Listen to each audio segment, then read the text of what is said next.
ഇന്നേട്ടൻ നാമക്കലിന് തിരിച്ചു പോവുക. പോകുമ്പോൾ ഉണക്കമീൻ വറുത്തതും ചമ്മന്തിപ്പൊടിയും കൊണ്ടുപോകണമെന്നാണ് പറഞ്ഞേക്കുന്നത്. ചോറ് അവിടെ ഉണ്ടാക്കും.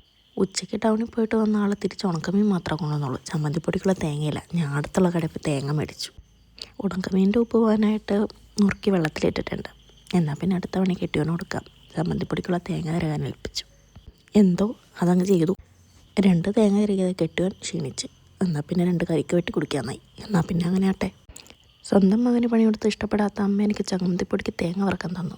ചേരുവകളൊക്കെ അമ്മ ഇട്ടത്. ചൂടായ ചട്ടിയിൽ തേങ്ങയിട്ട് അതിലേക്ക് കുറച്ച് വെളിച്ചെണ്ണ ഒഴിച്ചു. പിന്നെ ഇഞ്ചി, ഉള്ളി, പുളി, ഉപ്പ് ഇട്ട്.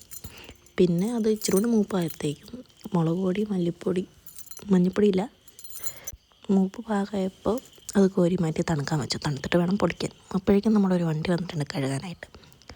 ഏട്ടന് നാമക്കലിന് കൊണ്ടുപോകാനുള്ള വീൽ കപ്പും അതിനകത്തുണ്ട്. നമ്മുടെ പുതിയ വണ്ടി അവിടെ പണി നടക്കുക. ഓറഞ്ച് വണ്ടിക്ക് കറുത്ത വീൽ കപ്പ്. നൈനതെ പാട്ടൊക്കെ വെച്ച് നല്ല സുഖമായിട്ട് ഡാൻസൊക്കെ കളിത്ത് മുറുക്കുന്നുണ്ട്. എൻജോയ്. അടുക്കളയിൽ അമ്മ ഉണക്കമീൻ വറുത്തുകൊണ്ടിരിക്കുക. വറുക്കട്ടെ. മുറ്റത്തെ ഏട്ടൻ വണ്ടി കഴുകിക്കൊണ്ടിരിക്കുക. കഴുകട്ടെ. ഏട്ടന് കൊണ്ടുപോകാനുള്ള സാധനങ്ങളൊക്കെ റെഡി ആയിട്ടുണ്ട്. പാക്ക് ചെയ്തു. ഉണക്കമീൻ വറുത്തതും ചമ്മന്തിപ്പൊടി അതെല്ലാം ഏട്ടൻ ബാഗിലേക്കും പാക്ക് ചെയ്തു. വീൽ കപ്പൊക്കെ എടുത്ത് പുള്ളി പോകാനായിട്ട് റെഡിയാവുക. സന്ധ്യ ആയപ്പോഴത്തേക്കും നൈനുവിനെ പിരിഞ്ഞു പോകാൻ ഇച്ചിരി ദിവസത്തേക്കാണെങ്കിൽ പോകാൻ ഭയങ്കര വിഷമം പുള്ളിക്ക്. സാരമില്ല, പോയിട്ടോട്ടെ, നമുക്ക് വേണ്ടിയിട്ടല്ലേ. അങ്ങനെ ഏട്ടൻ ടാറ്റ പറഞ്ഞു പോയി. 2 ആഴ്ച കഴിഞ്ഞ് കാണാം.